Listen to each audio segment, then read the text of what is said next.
Lion ಟಿವಿಯ big ನ್ಯೂಸ್ಗೆ ಸ್ವಾಗತ. ನಾನು ಬಸವರಾಜು. ಸಿಎಂ ಕುರ್ಚಿ ಹಗ್ಗ ಜಗ್ಗಾಟದ ಮಧ್ಯೆ ಡಿಕೆ ಶಿವಕುಮಾರ್ ದೆಹಲಿಗೆ ಹಾರಲು ಸಜ್ಜಾಗಿದ್ದಾರೆ. ಸಿಡಬ್ಲ್ಯೂಸಿ ಮೀಟಿಂಗ್ಗೂ ಮುನ್ನವೇ ಹೈಕಮಾಂಡ್ ನಾಯಕರನ್ನ ಭೇಟಿಯಾಗುವ ಸಾಧ್ಯತೆ ಇದೆಯಂತೆ. ಈ ಮಧ್ಯೆ ಖರ್ಗೆ ಅವರನ್ನು ಪರಮೇಶ್ವರ್ ಅವರು ಭೇಟಿಯಾಗಿದ್ದು ಭಾರೀ ಕುತೂಹಲ ಮೂಡಿಸಿದೆ. ಮತ್ತೊಂದೆಡೆ ಮರ್ಯಾದಾ ಹತ್ಯೆ ನಡೆದಿದ್ದು ಕೊಲೆಯ ಭೀಕರತೆ ಇಡೀ ರಾಜ್ಯವನ್ನೇ ಬೆಚ್ಚಿ ಬೀಳಿಸಿದೆ. ಇವತ್ತಿನ ಪ್ರಮುಖ ಸುದ್ದಿಗಳನ್ನು ಒಂದೊಂದಾಗಿ ನೋಡೋಣ. ಒಂದನೆಯ ಸುದ್ದಿ, ಡಿಸೆಂಬರ್ 27ರಂದು ಕಾಂಗ್ರೆಸ್ ಕಾರ್ಯಕಾರಿಣಿ ಸಭೆ ನಡೆಯುತ್ತಿದೆ. ಇನ್ನು 4 ದಿನ ಮೊದಲೇ ಡಿಸಿಎಂ ಡಿಕೆ ಶಿವಕುಮಾರ್ ದೆಹಲಿಗೆ ತೆರಳಲಿದ್ದಾರೆ. ನಾಳೆ ಕೇಂದ್ರ ನೀರಾವರಿ ಸಚಿವರ ಜೊತೆ ಮೀಟಿಂಗ್ ಇದೆಯಂತೆ. ಜೊತೆಗೆ ನ್ಯಾಷನಲ್ ಹೆರಾಲ್ಡ್ ಕೇಸ್ನಲ್ಲಿ ನೋಟಿಸ್ ಬಂದಿರೋದ್ರಿಂದ ದೆಹಲಿಗೆ ತೆರಳುವ ಸಾಧ್ಯತೆ ಇದೆ. ಈ ಎರಡೂ ಕೆಲಸಗಳು ಮುಗಿದ ಬಳಿಕ ಹೈಕಮಾಂಡ್ ವರಿಷ್ಠರ ಭೇಟಿ ಸಾಧ್ಯತೆ ಇದೆ. ಈಗಾಗಲೇ ವಿದೇಶ ಪ್ರವಾಸದಿಂದ ಸಂಸದ ರಾಹುಲ್ ಗಾಂಧಿ ವಾಪಸ್ಸಾಗಿದ್ದಾರೆ ಮತ್ತು ದೆಹಲಿಯಲ್ಲಿ ಸೋನಿಯಾ ಗಾಂಧಿ ಇದ್ದಾರೆ. ಹೀಗಾಗಿ ಸಿಡಬ್ಲ್ಯೂಸಿ ಸಭೆಗೂ ಮುನ್ನವೇ ಒಂದು ಸುತ್ತಿನ ಮಾತುಕತೆ ನಡೆಯುವ ಸಾಧ್ಯತೆ ಇದೆ ಅಂತ ಹೇಳಲಾಗ್ತಿದೆ. ಎರಡನೆಯ ಸುದ್ದಿ, ಪವರ್ ಶೇರಿಂಗ್ ವಿಚಾರದಲ್ಲಿ ಸಿಎಂ ಸಿದ್ದರಾಮಯ್ಯ ತಮ್ಮ ಹಳೆ ಮಾತನ್ನೇ ಪುನರುಚ್ಚಾರ ಮಾಡಿದ್ದಾರೆ. ಹೈಕಮಾಂಡ್ ತೀರ್ಮಾನವೇ ಅಂತಿಮ. ಈಗಾಗಲೇ ನಾವು ಹೈಕಮಾಂಡ್ ಜೊತೆ ಮಾತನಾಡಿದ್ದೇನೆ, ಅವರೇ ಆ ಬಗ್ಗೆ ಅಂತಿಮ ನಿರ್ಧಾರ ಕೈಗೊಳ್ಳುವುದಾಗಿ ತಿಳಿಸಿದ್ದಾರೆ. ಅಲ್ಲಿಗೆ ಎಲ್ಲ ಗೊಂದಲಗಳು ಮುಗಿದಿವೆ. ಹೈಕಮಾಂಡ್ ತನ್ನ ನಿರ್ಧಾರವನ್ನು ಶೀಘ್ರವೇ ಪ್ರಕಟಿಸಲಿದೆ ಎಂದು ಹೇಳಿದ್ದಾರೆ. ಬೆಂಗಳೂರಿನಲ್ಲಿ ಈ ಬಗ್ಗೆ ಮಾತನಾಡುತ್ತಾ ಮಾಧ್ಯಮಗಳ ಮೇಲೂ ಕೂಡ ಸಿಎಂ ಗರಂ ಆಗಿದ್ದಾರೆ. ಈ ವಿಷಯದ ಬಗ್ಗೆ ಅನಗತ್ಯವಾಗಿ ಅತಿ ಹೆಚ್ಚು ಚರ್ಚೆ ಮಾಡಲಾಗ್ತಿದೆ. ನಾನು ಅಧಿವೇಶನದಲ್ಲಿ ಮಾತನಾಡಿದ ಮೇಲೂ ಏಕೆ ಪ್ರಶ್ನೆ ಕೇಳ್ತಿದ್ದೀರಿ ಎಂದು ಕಿಡಿಕಾರಿದ್ರು. ಇನ್ನು ಡಿಕೆ ಶಿವಕುಮಾರ್ ರಾಜಣ್ಣ ಭೇಟಿ ಬಗ್ಗೆಯೂ ಪ್ರತಿಕ್ರಿಯಿಸಿದ್ದು, ಭೇಟಿ ಮಾಡುವುದರಲ್ಲಿ ಯಾವುದೇ ತಪ್ಪಿಲ್ಲ. ಶಿವಕುಮಾರ್ ನಮ್ಮ ಪಕ್ಷದ ಅಧ್ಯಕ್ಷರು, ಅವರನ್ನು ಭೇಟಿ ಮಾಡುವುದು ಸಹಜ ಪ್ರಕ್ರಿಯೆ, ತಪ್ಪಾಗಿ ಅರ್ಥೈಸುವ ಅಗತ್ಯವಿಲ್ಲ ಎಂದು ಊಹಾಪೋಹಗಳಿಗೆ ಸಿಎಂ ಸಿದ್ದರಾಮಯ್ಯ ತೆರೆ ಎಳೆಯುವ ಪ್ರಯತ್ನ ಮಾಡಿದರು. ಮೂರನೇ ಸುದ್ದಿ, ರಾಜ್ಯ ಕಾಂಗ್ರೆಸ್ ಸರ್ಕಾರದ ವಿರುದ್ಧ ಬಿಜೆಪಿಯ ವಿಧಾನ ಪರಿಷತ್ನ ವಿಪಕ್ಷ ನಾಯಕ ಛಲವಾದಿ ನಾರಾಯಣಸ್ವಾಮಿ ತೀವ್ರ ವಾಗ್ದಾಳಿ ನಡೆಸಿದ್ದಾರೆ. ಇರುವ ಮುಖ್ಯಮಂತ್ರಿಗಳೇ ಮುಂದುವರಿಯುತ್ತಾರೆ ಎಂದು ಹೇಳುವ ಧೈರ್ಯ ಅವರ ಹೈಕಮಾಂಡ್ಗೆ ಇಲ್ಲ. ಯಾಕಂದರೆ ಕಾಂಗ್ರೆಸ್ನಲ್ಲಿ ಹೈಕಮಾಂಡ್ ಕಾಣದಂತೆ ಆಗಿದೆ. ಮಾತನಾಡುವ ಶಕ್ತಿಯನ್ನು ಎಐಸಿಸಿ ಅಧ್ಯಕ್ಷರು ಕಳೆದುಕೊಂಡಿದ್ದಾರೆ. ಮತ್ತಷ್ಟು ಗೊಂದಲ ಸೃಷ್ಟಿ ಮಾಡಿದ್ದಾರೆ.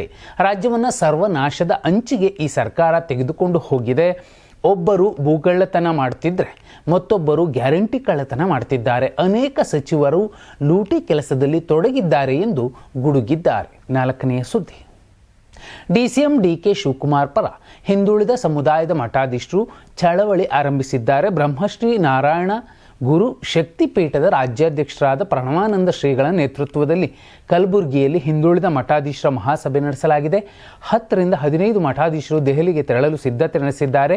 ರಾಹುಲ್ ಗಾಂಧಿ ಹಾಗೂ ಎಐಸಿಸಿ ಪ್ರಧಾನ ಕಾರ್ಯದರ್ಶಿ ಕೆಸಿ ವೇಣುಗೋಪಾಲ್ರನ್ನ ಭೇಟಿಯಾಗಲು ನಿರ್ಧರಿಸಿದ್ದಾರೆ ಮತ್ತು ಡಿಕೆಶಿ ಪರ ಮನವಿ ಸಲ್ಲಿಸುವುದಾಗಿ ತಿಳಿಸಿದ್ದಾರೆ. ಡಿಕೆಶಿ ಅವರನ್ನು ಮುಖ್ಯಮಂತ್ರಿ ಮಾಡದಿದ್ದರೆ ಕಾಂಗ್ರೆಸ್ ಪಕ್ಷಕ್ಕೆ ದೊಡ್ಡ ಹೊಡೆತ ಬೀಳಲಿದೆ. ಕಾಂಗ್ರೆಸ್ ಸರ್ವನಾಶದ ಹಾದಿಗೆ ಹೋಗುವ ಸಾಧ್ಯತೆ ಇದೆ ಎಂದು ಪ್ರಣವಾನಂದ ಶ್ರೀಗಳು ಎಚ್ಚರಿಕೆ ನೀಡಿದ್ದಾರೆ. ಐದನೇ ಸುದ್ದಿ, ಎಐಸಿಸಿ ಅಧ್ಯಕ್ಷ ಮಲ್ಲಿಕಾರ್ಜುನ್ ಖರ್ಗೆ ಅವರನ್ನು ಗೃಹ ಸಚಿವ ಡಾಕ್ಟರ್ ಜಿ ಪರಮೇಶ್ವರ್ ಬೆಂಗಳೂರಿನಲ್ಲಿ ಭೇಟಿಯಾಗಿದ್ದಾರೆ. ಬಳಿಕ ಮಾಧ್ಯಮಗಳ ಎದುರು ಪರಮೇಶ್ವರ್ ಮಾತನಾಡಿದ್ದು, ಇದು ರಾಜಕೀಯ ಭೇಟಿ ಅಲ್ಲ ಎಂದು ಸ್ಪಷ್ಟನೆ ಕೊಟ್ಟಿದ್ದಾರೆ. ಈ ಭೇಟಿಯ ಹಿಂದೆ ಯಾವುದೇ ರಾಜಕೀಯ ಮಾತುಕತೆಯ ಉದ್ದೇಶ ಇಲ್ಲ. ಅವರ ಸಂಬಂಧವೇ ಬೇರೆ. ನಮ್ಮ ಮನೆ ವಿಷಯಗಳನ್ನು ಮಾತಾಡಿದ್ದೇವೆ ಹೊರತು ರಾಜಕೀಯ ಮಾತನಾಡಿಲ್ಲ ಎಂದು ಡಾಕ್ಟರ್ ಜಿ ಪರಮೇಶ್ವರ್ ಹೇಳಿದರು. ಸಿಎಂ ಬದಲಾವಣೆ ಫಿಕ್ಸ್ ಅನ್ನೋದಾದರೆ ದಲಿತ ಕಾರ್ಡ್ ಪ್ಲೇ ಮಾಡಲು ಸಿದ್ದರಾಮಯ್ಯ ಬಣ ಸಜ್ಜಾಗಿದೆ. ಹೆಚ್ಚಾಗಿ ಪರಮೇಶ್ವರ್ ಅವರ ಹೆಸರು ಕೇಳಿ ಬರ್ತಿದೆ. ಪರಮೇಶ್ವರ್ ಹಿರಿಯ ನಾಯಕರು. 2013ರಲ್ಲಿ ಕಾಂಗ್ರೆಸ್ ಅಧಿಕಾರಕ್ಕೇರಲು ಭಾರಿ ಶ್ರಮ ಪಟ್ಟಿದ್ರು. ಪರಮೇಶ್ವರ್ ಮುಖ್ಯಮಂತ್ರಿ ಆಗುವ ಸಾಧ್ಯತೆಯನ್ನು ಅಲ್ಲಗಳೆಯುವಂತಿಲ್ಲ. ಹೀಗಾಗಿ ಖರ್ಗೆ ಪರಮೇಶ್ವರ್ ಭೇಟಿ ಭಾರಿ ಮಹತ್ವ ಪಡೆದುಕೊಂಡಿದೆ. ಆರನೆಯ ಸುದ್ದಿ, ನ್ಯಾಷನಲ್ ಹೆರಾಲ್ಡ್ ಪ್ರಕರಣದಲ್ಲಿ ರಾಹುಲ್ ಗಾಂಧಿ ಸೋನಿಯಾ ಗಾಂಧಿಗೆ ದೆಹಲಿ ಹೈಕೋರ್ಟ್ ನೋಟಿಸ್ ನೀಡಿದೆ. ಅಕ್ರಮ ಹಣ ವರ್ಗಾವಣೆ ದೂರನ್ನು ಪರಿಗಣಿಸಲು ವಿಚಾರಣಾ ನ್ಯಾಯಾಲಯ ನಿರಾಕರಿಸಿತ್ತು. ಇದರ ವಿರುದ್ಧ ಜಾರಿ ನಿರ್ದೇಶನಾಲಯ ಸಲ್ಲಿಸಿದ್ದ ಮೇಲ್ಮನವಿ ಅರ್ಜಿಯ ವಿಚಾರಣೆಯನ್ನು ಇಂದು ನಡೆಸಲಾಯಿತು.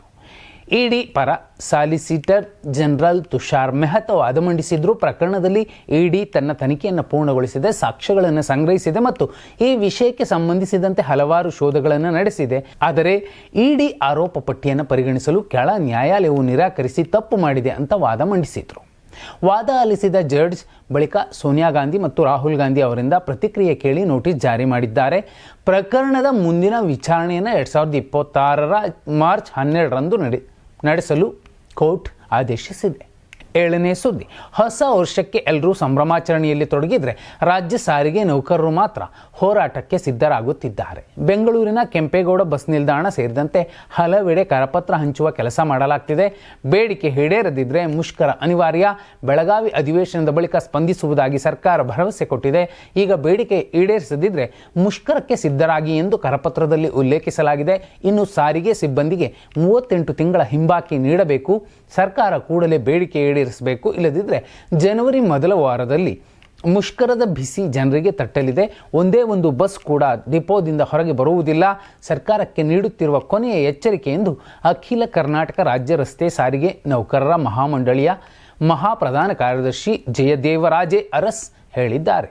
8ನೇ ಸುದ್ದಿ, ಚಾಮರಾಜನಗರ ತಾಲೂಕಿನ ನಂಜೇದೇವಪುರ ಗ್ರಾಮದ ಬಳಿ 5 ಹುಲಿಗಳು ಪ್ರತ್ಯಕ್ಷವಾಗಿದ್ದು ಆತಂಕ ಮೂಡಿಸಿವೆ. ಹೀಗಾಗಿ ನಂಜೇದೇವಪುರ ಸೇರಿ ಅಕ್ಕಪಕ್ಕದ 3 ಗ್ರಾಮಗಳಲ್ಲಿ ಇಂದಿನಿಂದ ನಾಳೆ ಸಂಜೆ 6ರವರೆಗೆ 144 ಸೆಕ್ಷನ್ ಜಾರಿ ಮಾಡಲಾಗಿದೆ. ಮನೆಯಿಂದ ಯಾರೊಬ್ಬರೂ ಹೊರಗೆ ಬರದಂತೆ ತಹಶೀಲ್ದಾರ್ ಗಿರಿಜಾ ಆದೇಶ ಹೊರಡಿಸಿದ್ದಾರೆ. ಈಗಾಗಲೇ 5 ಹುಲಿಗಳಿರುವ ಜಾಗದ ಲೊಕೇಶನ್ ಟ್ರ್ಯಾಕ್ ಮಾಡಲಾಗಿದ್ದು ಅಹಿತಕರ ಘಟನೆ ನಡೆಯದಂತೆ ಕಟ್ಟೆಚ್ಚರ ವಹಿಸಲಾಗಿದೆ. ಗುಂಪು ಸೇರದಂತೆ ಮನೆಯಿಂದ ಹೊರಗೆ ಬರದಂತೆ ಸೂಚಿಸಲಾಗಿದೆ. ಇನ್ನು ಕಲ್ಲುಕ್ವಾರಿಯಲ್ಲಿ 5 ಹುಲಿಗಳಿರುವ ದೃಶ್ಯ ಡ್ರೋನ್ ಕ್ಯಾಮೆರಾದಲ್ಲಿ ಸೆರೆಯಾಗಿದೆ. ಕೂಂಬಿಂಗ್ ಕಾರ್ಯಾಚರಣೆಗಾಗಿ ದುಬಾರ ಆನೆ ಶಿಬಿರದಿಂದ ಲಕ್ಷ್ಮಣ ಈಶ್ವರ ಆನೆಗಳನ್ನು ಕರೆತರಲಾಗಿದೆ. 9ನೇ ಸುದ್ದಿ, ಹುಬ್ಬಳ್ಳಿಯ ಇನಾಮ್ ವೀರಾಪುರ ಗ್ರಾಮದಲ್ಲಿ ಮರ್ಯಾದಾ ಹತ್ಯೆ ನಡೆದಿದೆ. ಅಂತರ್ಜಾತಿ ವಿವಾಹದಿಂದ ಕೋಪಗೊಂಡ ತಂದೆ 7 ತಿಂಗಳ ಗರ್ಭಿಣಿ ಮಗಳನ್ನು ಹತ್ಯೆಗೈದಿದ್ದಾನೆ. ಪ್ರಕರಣ ಸಂಬಂಧ ಹುಬ್ಬಳ್ಳಿ ಗ್ರಾಮೀಣ ಠಾಣೆಯಲ್ಲಿ ಕೇಸ್ ದಾಖಲಾಗಿದ್ದು 3ರನ್ನು ಬಂಧಿಸಲಾಗಿದೆ.